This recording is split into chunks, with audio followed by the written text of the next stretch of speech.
মন্তব্য প্রমাণ করছে যে রাজনৈতিক কল্যাণ বন্দ্যোপাধ্যায়ের কাছে অপমৃত্যু হয়েছে আইনজীবী কল্যাণ বন্দ্যোপাধ্যায়।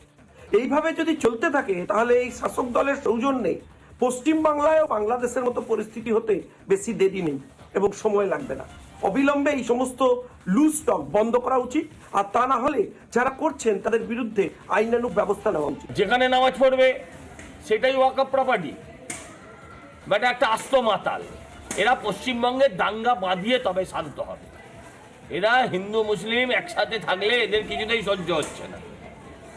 যেখানে 20 জন 25 জন কদিন ধরে নামাজ পড়বে সেটাই ওয়াকফ প্রপার্টি হয়ে যাবে। ওনার বাড়িতে গিয়ে সবাই নামাজ পড়ুক আমি চাই।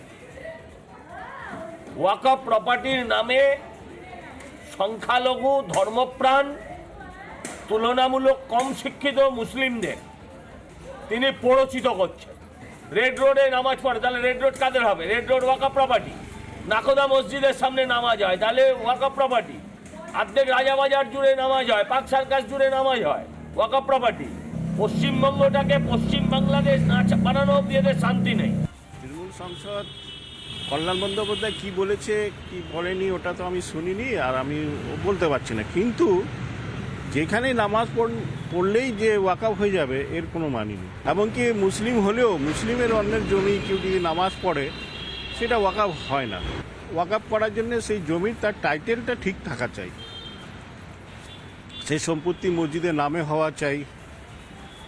যে সংস্থার বা যে যারা নামাজ পড়ে যে মসজিদ হোক সেই মসজিদের নামে টাইটেল সঠিক টাইটেল হওয়া চাই, তবেই সেটা ওয়াকফ হবে। টাইটেল না থাকলে তো হবে না। অন্যের জমিতে কেউ নামাজ পড়লো কারোর জমিতে, সেটা কি করে সম্ভব? সেটা হয় না।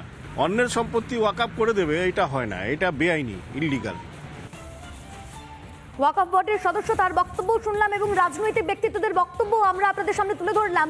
কল্যাণ বন্দ্যোপাধ্যায়ের যে বক্তব্য, সেই বক্তব্যে কিন্তু ইতিমধ্যেই বিতর্ক শুরু হয়েছে। বক্তব্যকে টুইট করেছেন অমিত মালব্য। তিনি লিখেছেন, এই পরিস্থিতি চললে বাঙালি হিন্দুরা বিলুপ্ত হয়ে যাবে। সোশ্যাল মিডিয়া এমনটা পোস্ট করেছেন অমিত মালব্য। কল্যাণ বন্দ্যোপাধ্যায় ওয়াকফ নিয়ে তার মন্তব্য, তিনি ঠিক কি বলেছেন? তিনি বলছেন, মুসলিমদের নামাজ পড়ার জায়গা ওয়াকফ সম্পত্তি।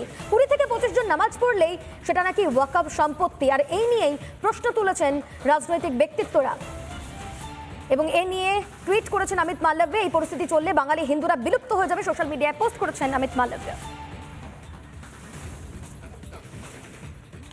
নানা ধরনের কন্টেন্ট দেখার জন্য লাইক করুন, শেয়ার করুন আমাদের ফেসবুক পেজ, সাবস্ক্রাইব করুন আমাদের ইউটিউব চ্যানেল। পাশাপাশি অন্যান্য ব্রেকিং নিউজের জন্য অবশ্যই চোখ রাখুন রিপাবলিক বাংলায়।